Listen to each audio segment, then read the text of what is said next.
right. Okay. Okay. So I'm doing a sound check for those who are streaming. Let's see how it's going, how it's picking up. And I know there's a little bit of a delay of our time here and our time there. But it's going to be very important to write in the chat of how the sound's going. You're probably hearing the ice going too. So that's a sound check as well. Can you hear the ice and me? That would be something, right? So we're gonna double check that, and we're gonna start real soon. That's the Snow Queen part. There you go. That makes sense. Or the Ice Maiden. Okay. If you can still be there and just kind of test for our streamers. Testing for streamers. Beautiful streamers. Okay. So Janet says that it's good. Okay. What's that? Ah.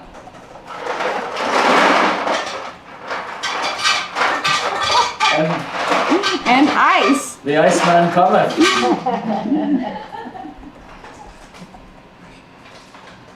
All right. Let it snow. Okay.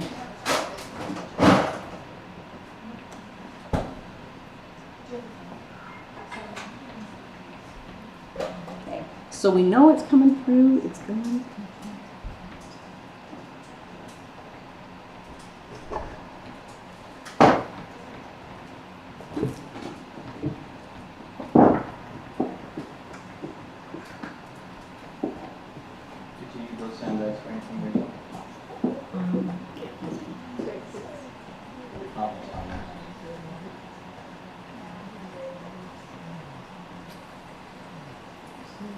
Did say that the ice was picked up and it was annoying. I don't know if we'll get more ice or if that's done now. But No, we're done. okay, good.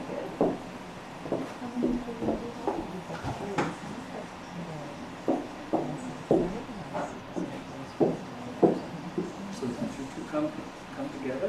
Yeah. Just arrived. We just walked in the door for some Fortuitous. Yes.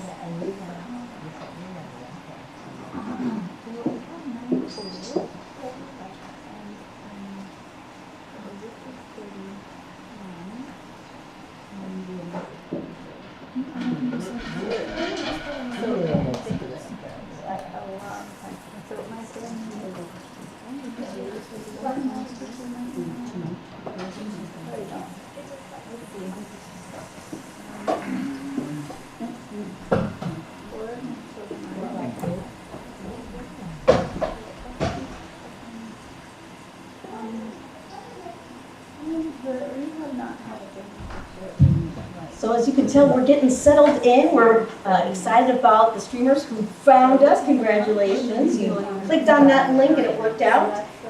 We had some of the setup sounds, even ice. Isn't that exciting? So you feel like you're right here, just like all of us. And it sounds like the sound is good for our in-person people as well. So that is wonderful.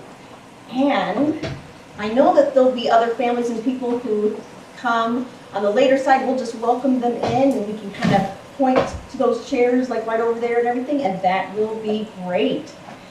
Well, everybody, are we ready? Yes. Yeah, that's what I thought. Just so you know, this is the 91st house concert for Story Crossroads. Super exciting. Now, Randel has performed before, and you'll hear he's Hans Christian Andersen today, but he's been in the yard here, he's been all over. He's been all over Utah, he's been all over the nation, he's been all over the world. He just gets around. And sometimes he's with the dragon and sometimes he's not. And today, we get Randel as Hans, right? But something you need to know. Now, for those who are streaming, you'll see that there's a little QR code or even a link of storycrossroads.org/donate. And people can come whether or not they donate, but I will tell you this. Just this past weekend, a lot of things changed in the nation, and it will be affecting Story Crossroads.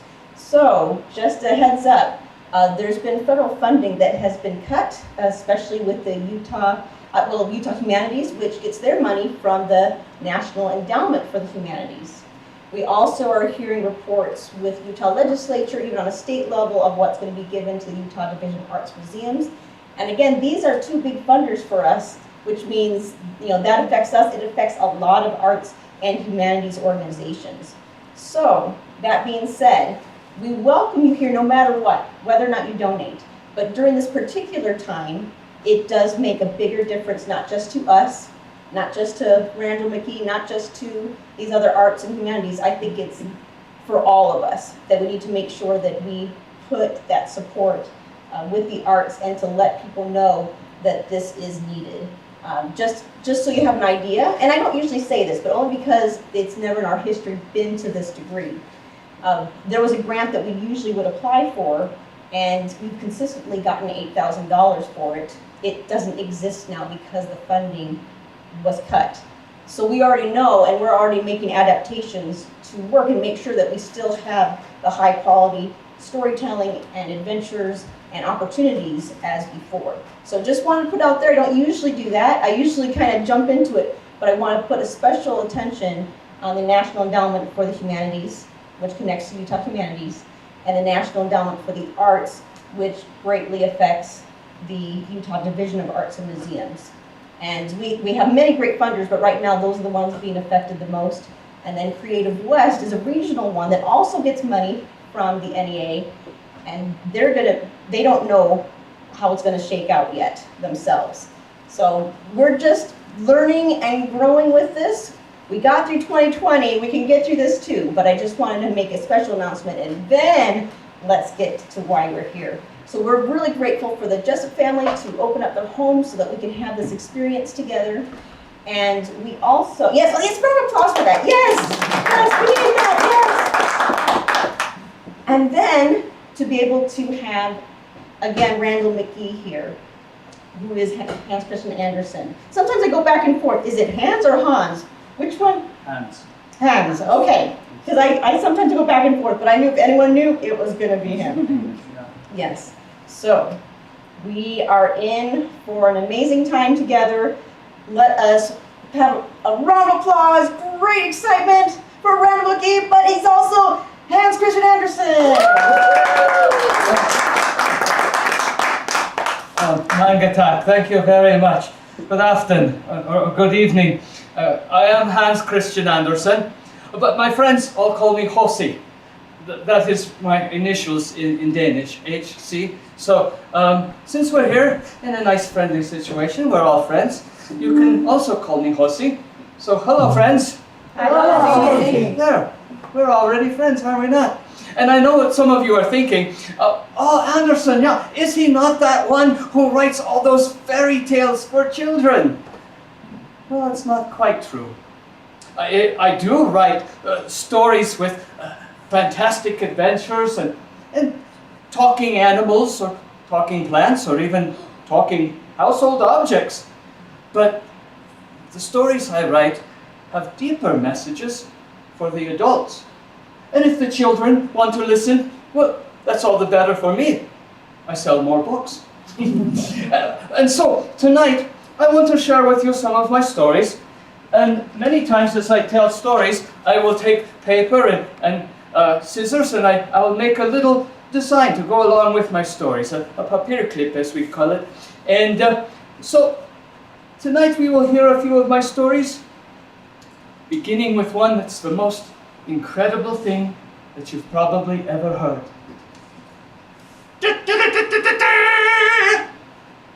The king has declared that he who shows him the most incredible thing will marry his daughter the princess and inherit half of the kingdom. Well, that's what the herald proclaimed. And so the whole kingdom was buzzing with excitement. Every man put his mind, his heart, and his muscle into creating that which would be the most incredible thing to win the princess's hand. Why, 2 men thought the most incredible thing would be to eat themselves to death. And another overdrank until he died. I think it defeated the purpose, don't you? Oh, and boys in the street about your age, they thought the most incredible thing would be able to spit on their own backs. Like that. Yeah, they thought it was incredible. Everyone else thought it was disgusting. Well, they called judges from all over the town to judge who had made or who had done the most incredible thing. The judges ranged in age from 3 years old to 90. Well, you know, they all have their reason for liking things, don't they? And they all gathered together for an exposition before the king of the most incredible things. You could say it was a Kingdom's Got Talent sort of program. And everyone was there to see it. There were so many different talents and things that were impressive, but all the judges agreed that the most incredible thing was a clock. A clever, amazingly artistic clock. And when the judges saw it, they said, "Oh, this is by far the most incredible thing." And when the 3-year-old judges saw it, they said, "Pretty, pretty." I'll tell you why they said this. Because this clock, made by a very clever young clockmaker, could do the most amazing things. He set it so that every hour on the hour it would show special dancing figures that would not only dance but sing and speak. Oh, he set it so that it struck boom, 1 o'clock, and out came Moses with the stone tables, and he was writing on the stone tables the first great commandment: there is only one God. And then bung, bung, at 2, out came Adam and Eve, just as they had met in the Garden of Eden. There was never such a happy couple, and they didn't even own so much as a clothes closet. But they didn't need it, did they? And then, at the stroke of 3, there came the 3 wise men, bearing gifts of gold and frankincense and myrrh. Those are very nice birthday presents, don't you think? Well, at 4 o'clock, there came the 4 seasons. Spring was represented by a beautiful lady with a budding bough of beech. Try to say that 10 times. And on this budding bough of beech, there bore a bird. It's getting trickier, isn't it? And this bird was a cuckoo. Cuckoo, cuckoo, because of course you need a cuckoo in a clock, don't you? Well, summer was represented by another lovely lady with a blade of grass and a... Want me to put this up? All right. Hello. There. All right. And the blade of grass had a grasshopper on it. And autumn, it was an older fellow, and he was carrying an empty stork's nest because the birds had already flown off for the south. And wintertime was a snowman singing, "Let it snow, the cold never bothered me anyway," or something like that. I don't quite remember. But at 5 o'clock, there came the 5 senses. Apparently, I'm not speaking loud enough. Well, the 5 senses, you know, the sight was represented by a man who made spectacles, and sound was represented by a coppersmith pounding on copper to make an ear trumpet. You know, it's one of those things that they put up to say, "Hey, what did you say?" Like that. Well, smell was a girl selling flowers, and taste came out as a cook with a plate full of cookies. What's your favorite cookie? Too many to think of, huh? Mine? Danish butter cookie. What? It's M&M and chocolate chip cookies. M&M cookies. I'll have to look those up. Well, and then touch was a lady with a long, soft cape that came down to her heels. Well, at 6 o'clock, there came a gambler with dice, and when he threw it, up popped the number 6. 7 was the 7 days of the week, or the 7 deadly sins. Nobody could tell for sure, but they recognized them. And 8 was a choir of 8 monks chanting, "It is now 8 o'clock, 8 o'clock." Well, at 9 were the 9 muses, beautiful ladies that represented the arts and the sciences, and they were all dancing. So there were 9 ladies dancing, and then there were 10 lords of... Wait, no, that's the 10 drummers from... I'm getting those things mixed up. No, at 10 o'clock, Moses came out again with the 10 commandments on the stone tables. And then at 11 o'clock, out came 5 boys and 6 girls. And they were all singing, "The clock has struck 11, it's all the way to heaven." We'll clean this up afterwards, Daddy, don't worry. I always clean my messes. Well, and then at 12 o'clock, representing the midnight hour, there came out the night watchman, carrying his morning star, which was a club with big spikes on the top. And he cried, "It is now 12 o'clock, and all is well." Well, the judges all agreed that this was the most incredible thing that they had ever seen. And all the people were amazed, and they all came together, and the king himself declared, "This is the most incredible thing. He has won the princess's hand and half of my kingdom." But from the crowd came, "No! Just a moment!" And out stepped a big, bony fellow with an ugly face and a hatchet. And with that, he said, "Watch this!" And crash! He smashed that clock to pieces. Wheels ran there, springs, bling, ran that way. It was completely ruined. All of the people in the town, well, you get to be the people in the town. So all of the people in the town, they gasped. Oh, that was a good gasp. You must have been working on that one. Well, they gasped, and all of the judges said, "To destroy such a work of art, that is the most incredible thing we have ever seen." And all of the people nodded their heads and said, "Yeah." Yeah. Good, you were a little slow on that one. But all the 3-year-old judges, they wailed, "Oh, he broke it." Oh, but everyone knew that that was the most incredible thing. And so, this terrible person who destroyed the clock, he won the princess's hand and half of the kingdom.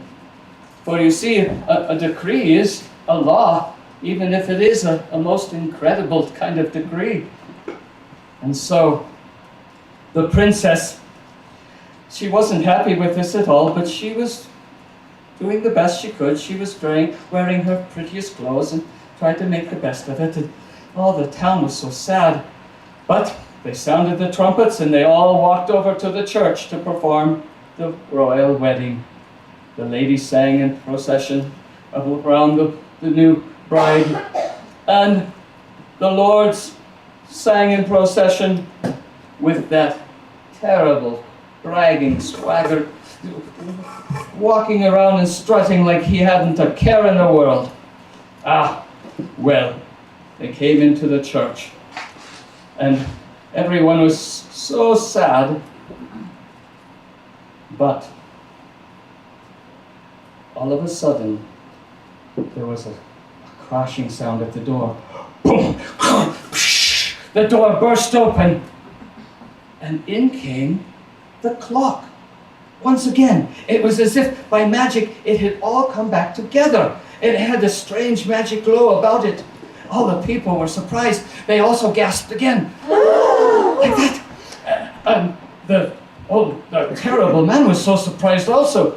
But the clock came right up between he and the princess, and it opened its little door, and out came Moses once again with his stone tables. He dropped them on the floor, on the man's feet, and pinned him to the floor. He said, "Stay where you are. I'm not going to pick those up again. We are going to show you what you deserve."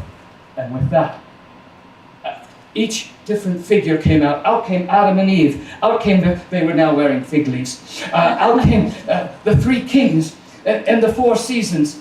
They all shook their fingers at that wicked old man and they said, "You should be ashamed of yourself." But he was not ashamed, perhaps a little surprised because of the resurrected figures from the clock.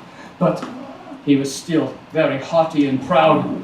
Well, out came all of the figures, one by one, shaking their finger. And they grew in size until they filled the church. Oh, there was almost no room left for the people that were there. And at last there came the night watchman with his club. He came out and he went straight for the despicable groom and pounded him on the head with his nightclub, knocked him to the floor and said, "You hit us, now we will hit you. Stay where you are. We have got our revenge and our master's revenge. And now we will vanish." And vanish they did. The clock disappeared, all the figures disappeared, even that scoundrel on the floor, he disappeared. And once again, all of the people in the town, they gasped. And they said, "This is the most amazing thing." This is the most amazing thing. Very good. And the king said, "Yes, it is the most amazing thing." And the princess smiled and she cheered and she said, "Oh, it is the most amazing thing. So bring the young man who made the clock. He is the one that I will marry. He is the one who shall be my prince." And the man came up, the young clockmaker. Everyone loved him. He was good, he was kind, he was clever. He was totally worthy to have the princess and half the kingdom. Let's see what we have here. And so they were married, and everybody in the crowd said, "Oh, bless you! Bless you!" Just like that. Here we are. Let us see what we have. And, hold on, just a moment. Ching. Ching. That. And no one in that whole crowd was envious of the clockmaker or the princess. And they weren't envious, and to me I think that is the most incredible thing. So here you can see the clock, and its doors open up, and there's Moses. Only he's coming out at 6 o'clock, it would seem. That's not quite the right way, but you know, growing up, it was only in fairy tales that commoners, like a miller's daughter or a clockmaker, would be able to even think of marrying royalty or even associating with them. However, as I grew, things seemed to change a bit, and it became so that even people with ambition and talent could associate with the higher class people. So who would have thought that a poor shoemaker's son like me would soon be a world-famous writer, hosted by the royal families all through Europe? That is the appeal, I think, of fairy tales, is that dream of things that might happen, of possibilities.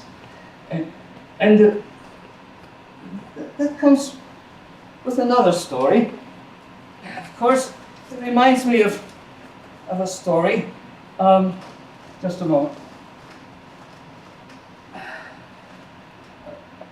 Oh, I put scissors in my shoes. There are pickpockets all over. I don't want them to take this. So, this is a story that you may have heard before. It is Den Grüne Eiling or you might call it in English, the ugly duckling. For outside of Odense, where I was born, there was a very large estate, a castle with a moat around it. You know, a moat is some water that they used to surround the castle. And there in the moat, there was a duck with her nest of eggs. And she was waiting and waiting and waiting for these eggs to hatch. She was growing very tired, but you know, mothers will do just about anything for their children. Isn't that right? Yeah. I see so many nodding, yeah. Well, finally, on one day, she heard crack. And then she looked down and peep, peep. There were her beautiful little ducklings. Quack, quack, she said.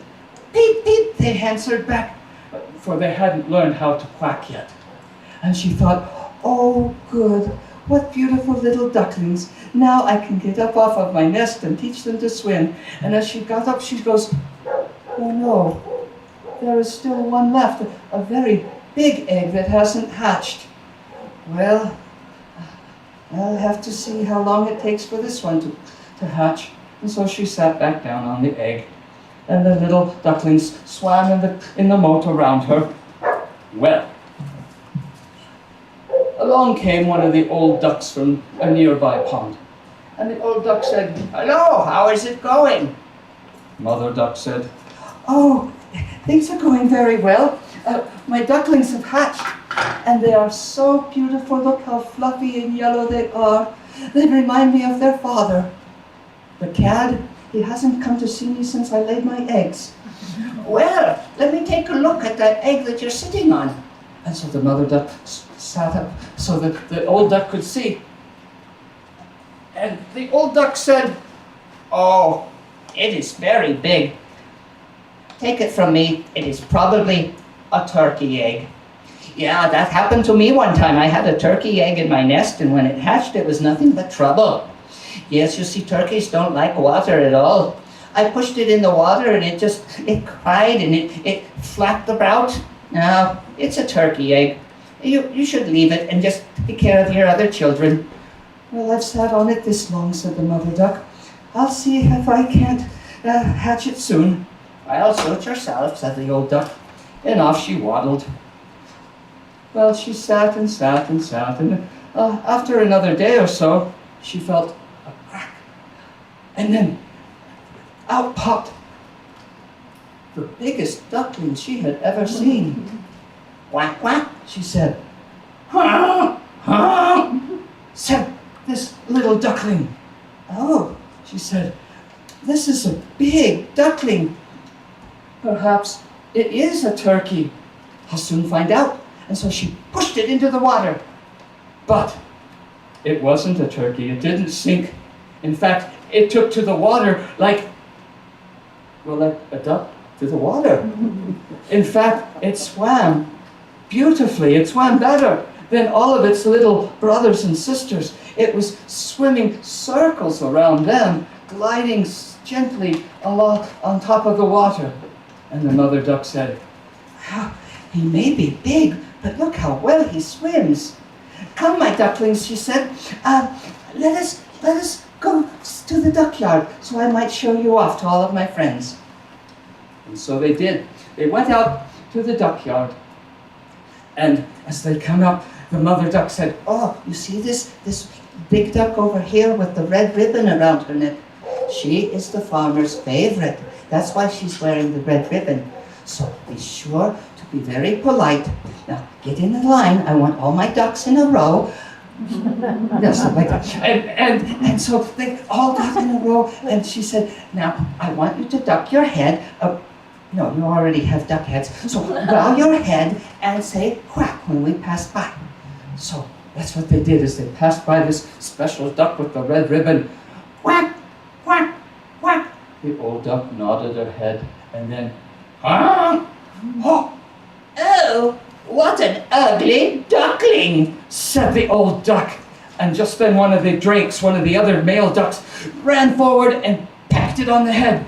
Stop that, cried the mother duck. "What are you doing?" And the drake said, "Well, he's an ugly duckling. He deserves to be pecked and poked."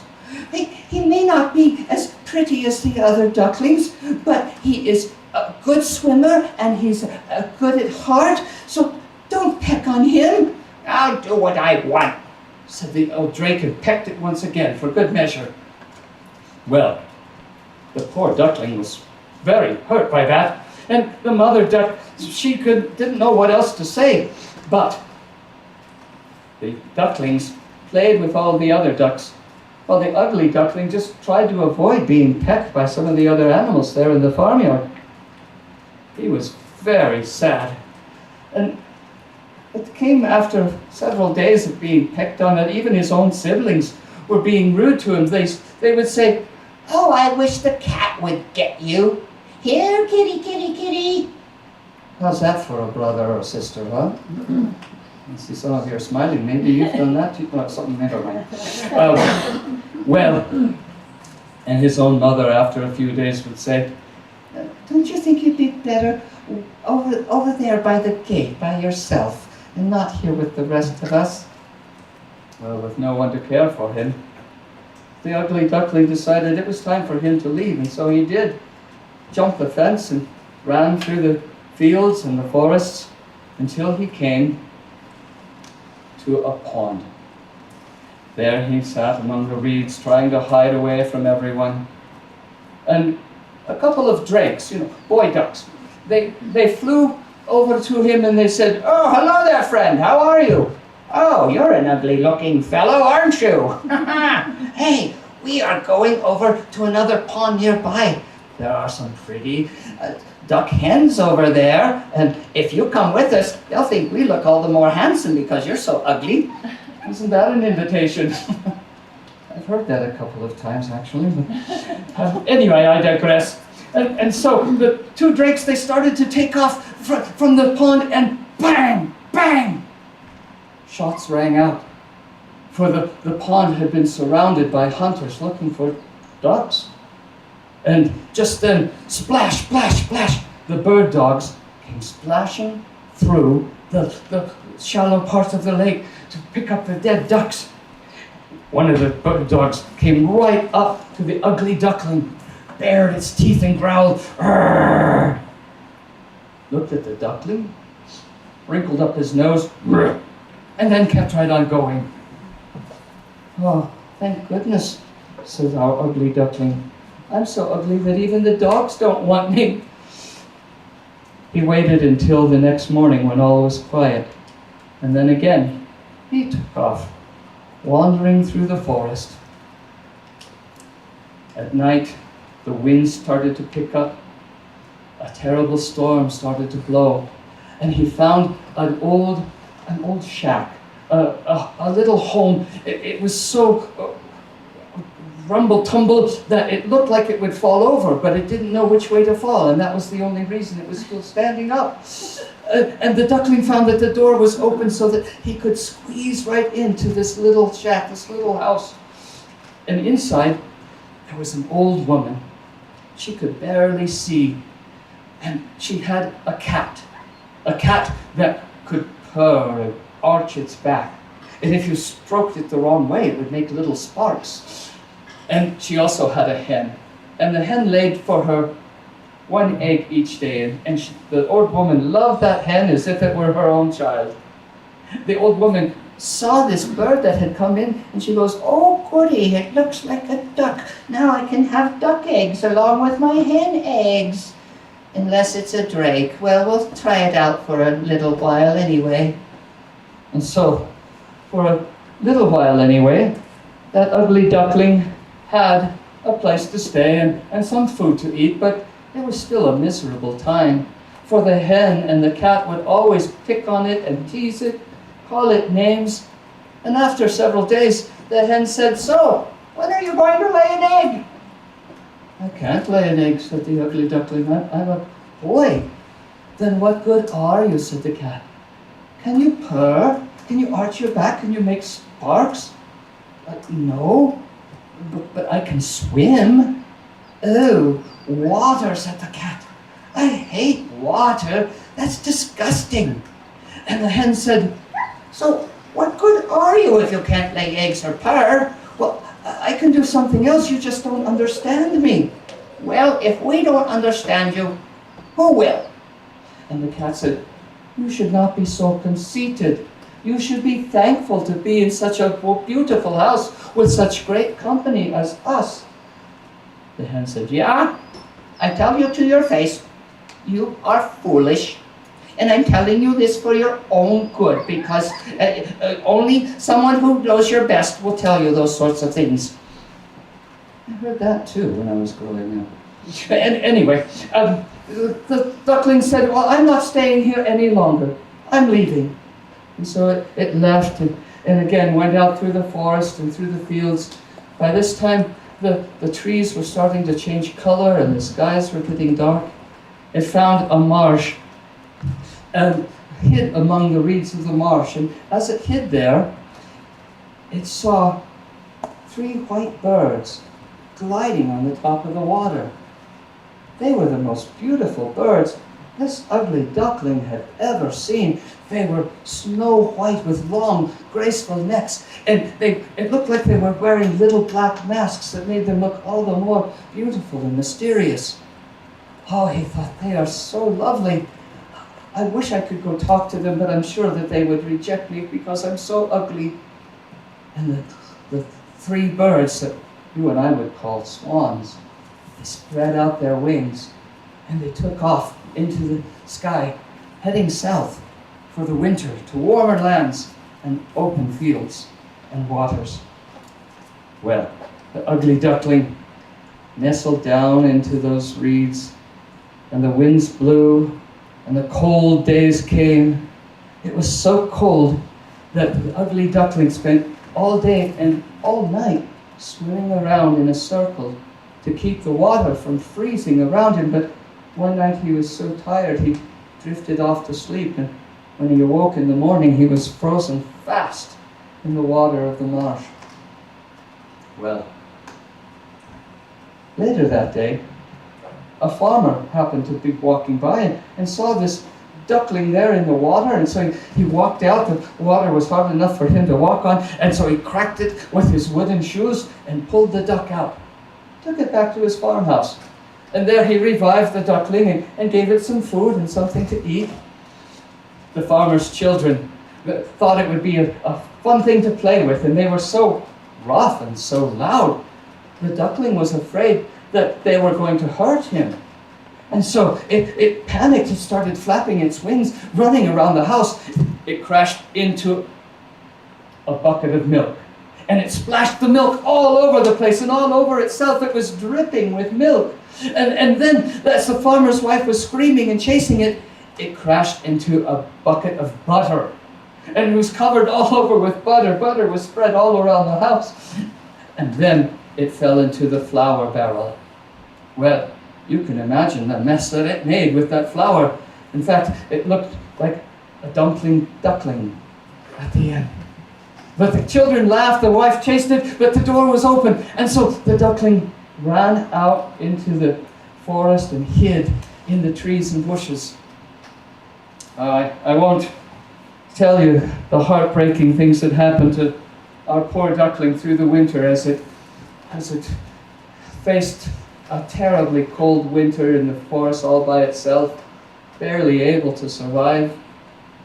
But as it always does, spring came, and flowers started to bloom, and the lark started to sing. And as the duckling hid there among the reeds, he saw those 3 white birds coming back and landing in the water not far from him. He thought, oh, I must go and talk to these beautiful birds. Even though they'll probably peck me to pieces, it would be better to be pecked by those beautiful animals than to be poked at by hens or scratched by cats or kicked by children or suffer another terrible winter as I have. So shyly the ugly duckling swam forward to the 3 white swans that were there on the marsh. He bowed his head and said, do what you will. But as he bowed his head, he looked down in the water, and in the still reflection he saw his own reflection. And he saw that he looked just like those white birds. He was a swan. His heart filled with joy. He was so happy. He could not believe his good fortune. He said, how can I be so happy? It must have been all the suffering has made me appreciate this all the more. And the children that came up to the side of the marsh there, they said, oh look, there's a new swan. And he's the most handsome of them all. Look how pretty he is. And all the other swans that came up and stroked him with their bills. The new swan, the ugly duckling, had said, I could not have imagined such happiness when I was an ugly duckling. But now I'm so full of joy. And he wasn't proud, because a good heart is never very proud. And he learned that day, but I think you probably already know, that it doesn't matter if you're born in a duck's nest, if you're born to be a swan. So let me see, what do we have?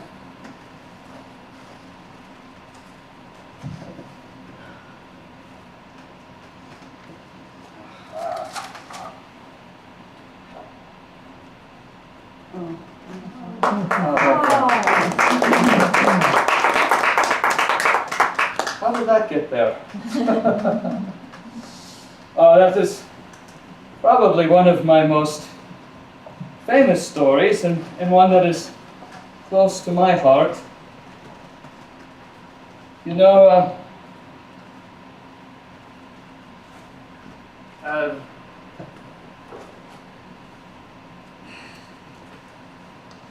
we all have those special moments, and I'll do one more. I like doing these things. I hope you don't mind, but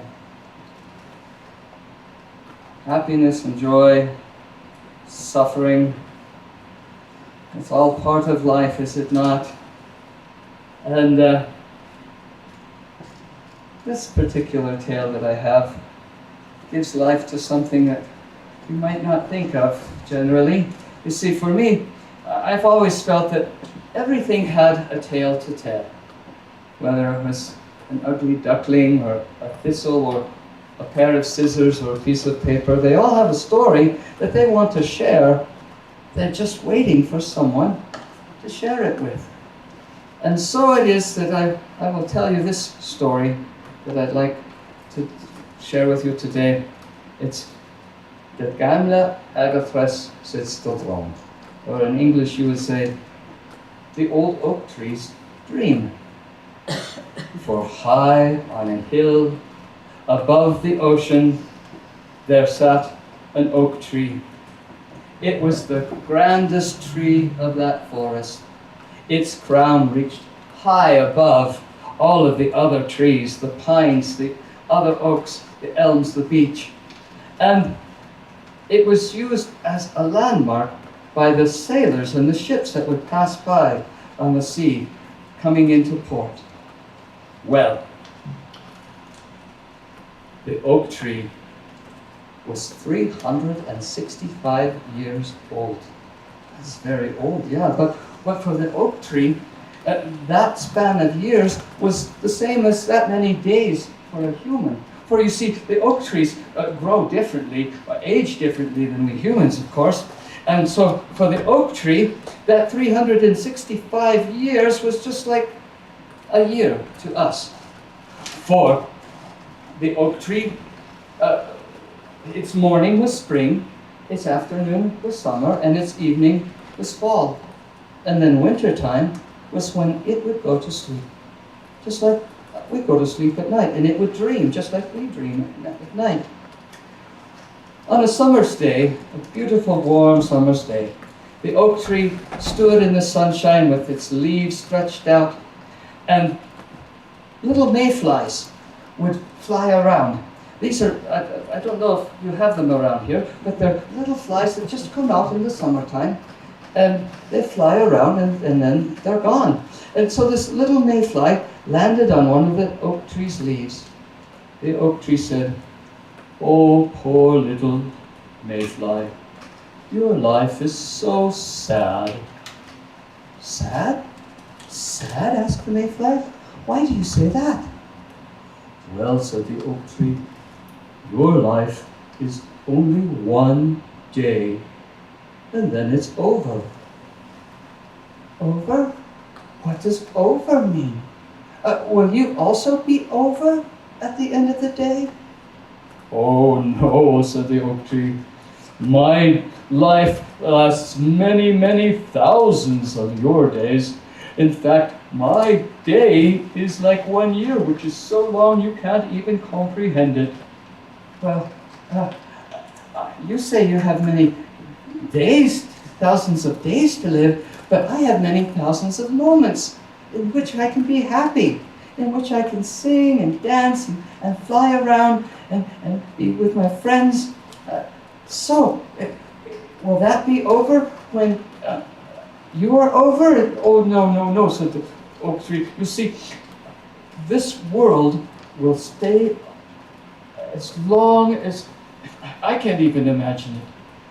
Well, then, said the Mayfly, I suppose we both have the same amount of time to live. It's just the different ways that we count our time.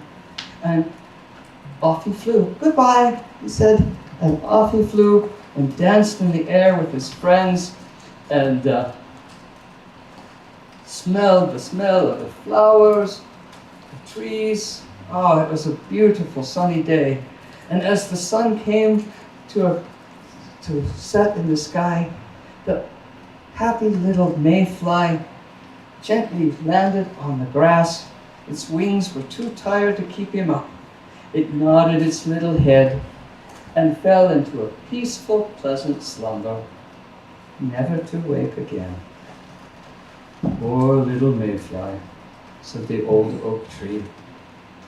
Well, this went about every summer's day for many, many years. The same little mayflies, the same little questions and answers, the same little dances in the air, and the same sleep in the night. Well, summer had passed, autumn was coming, and the winter winds started to blow.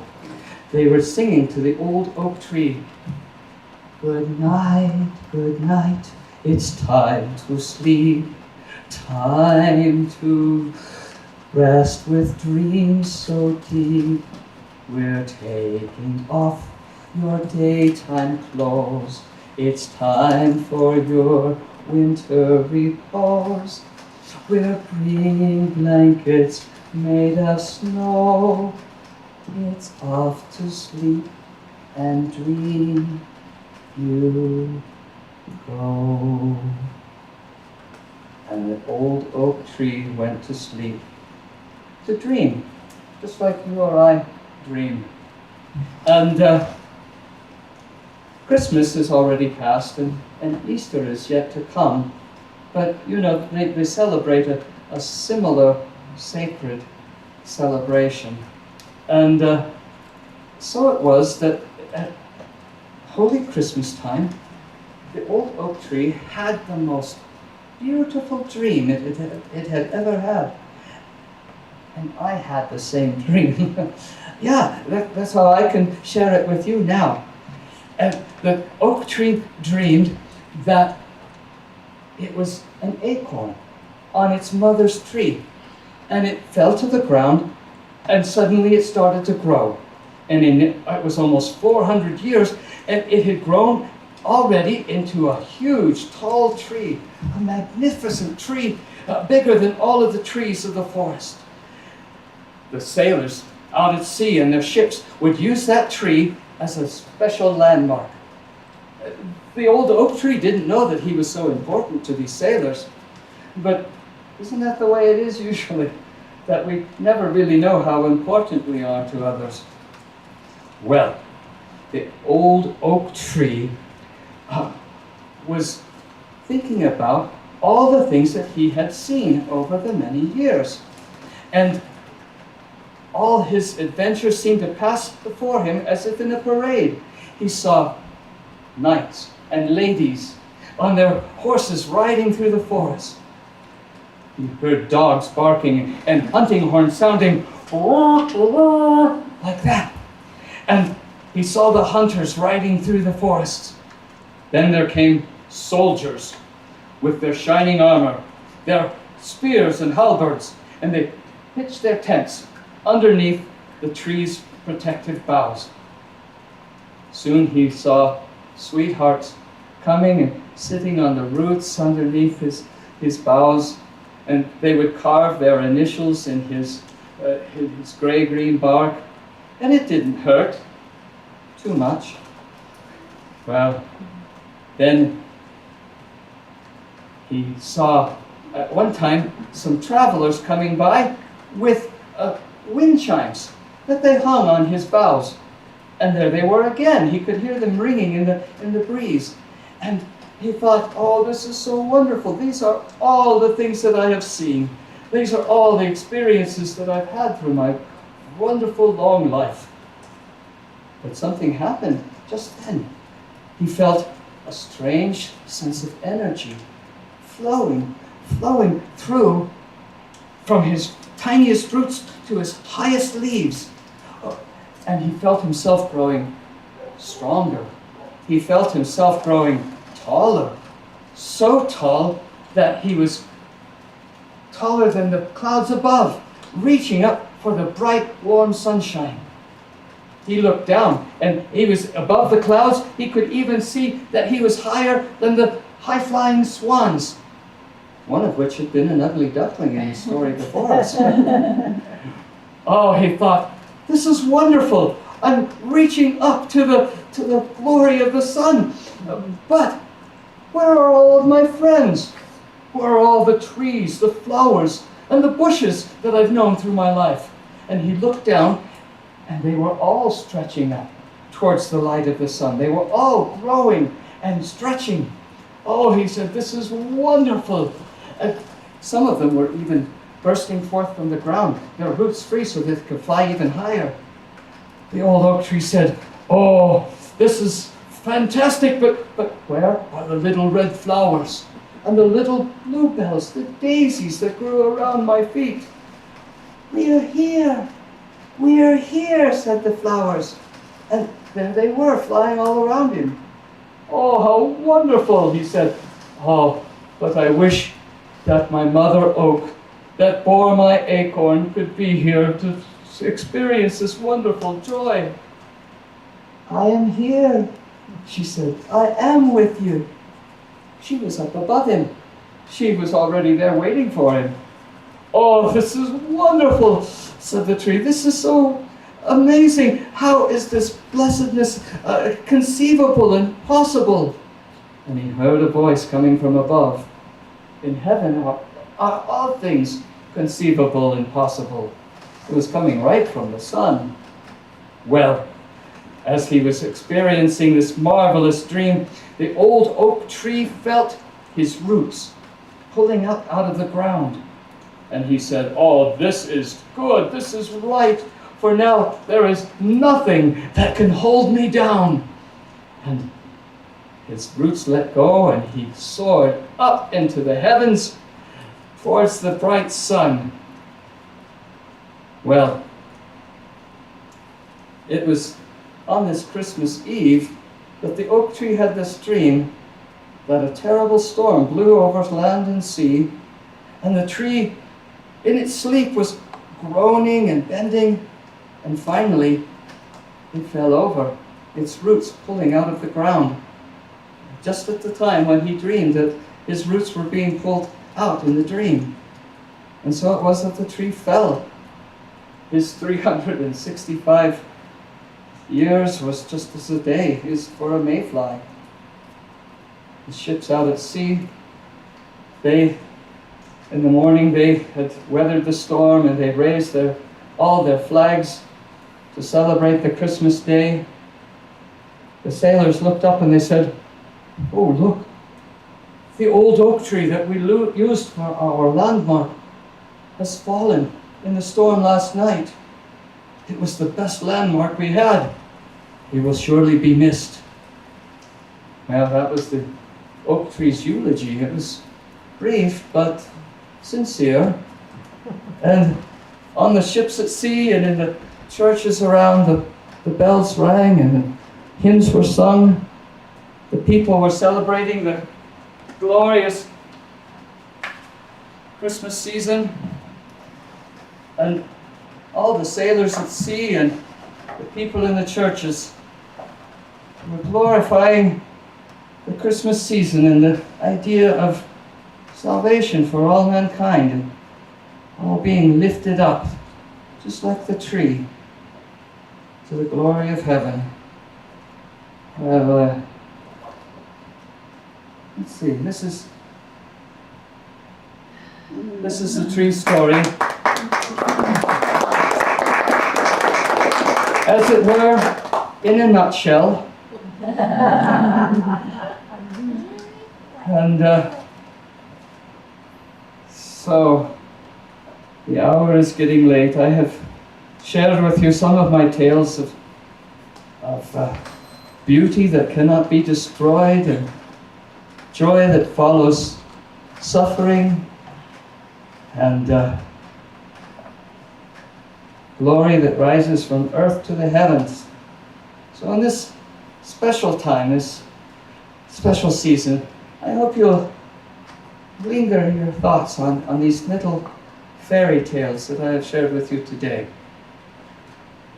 So I want to thank you all for coming tonight and thank the Jessup family for hosting us tonight and thank our Story Crossroads for inviting me and producing this.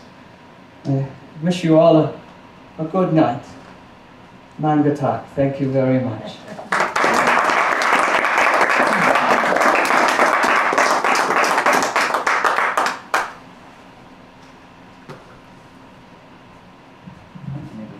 Well, thank you so much. I mean, just to be able to be immersed into that world. Another round of applause to Randel McGee, also hands for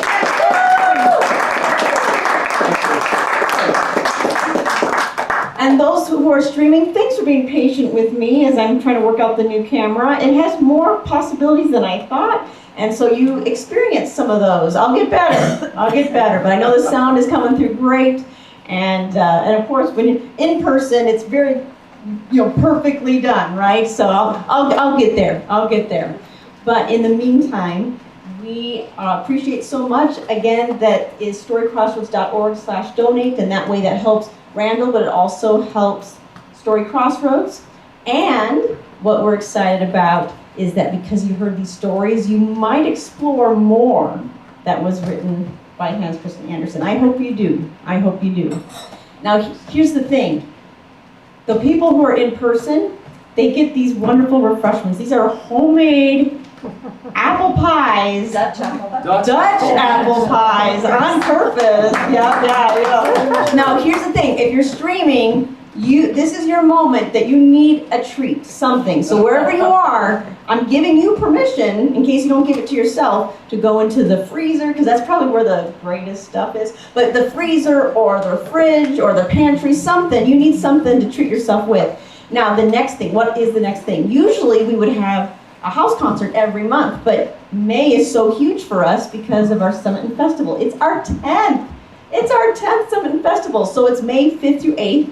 And that way, the videography is by videographers. So it's really crisp, it's really good, and it's hybrid. So whether you come in person to Murray, Utah, at the Murray City Park, or another venue right nearby, it's across the street from it too, is the Murray Park Church of Christ. Those are our two venues. And then we also stream it out through Zoom or YouTube, depending on what it tells you on the schedule. So storycrossroads.org/festival. Check it out for sure. And I will actually flash a little screen of that to those who are streaming so you can see more information on that as well. So thank you so much, everybody. Thank you to the Jessups. Thank you to Randel.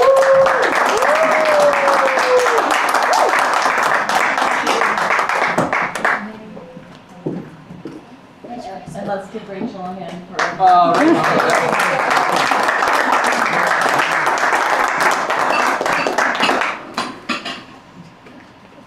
You guys are welcome to come up and get a piece of pie. And I'll pour up some water as well. You know what? I don't even know what Danish pie is like, so we made Dutch apple pie. Yeah. Yeah, I actually have a little book that shows pictures of Johnny's dad brought Johnny. The Amazing Paper Cutting Advanced Christianity. Beth Brooks. Okay, I didn't know it was back. I had the opportunity to meet her. Yeah, that was that book that inspired me to do Hans Christian Andersen. That's really fun. Yeah. Yeah.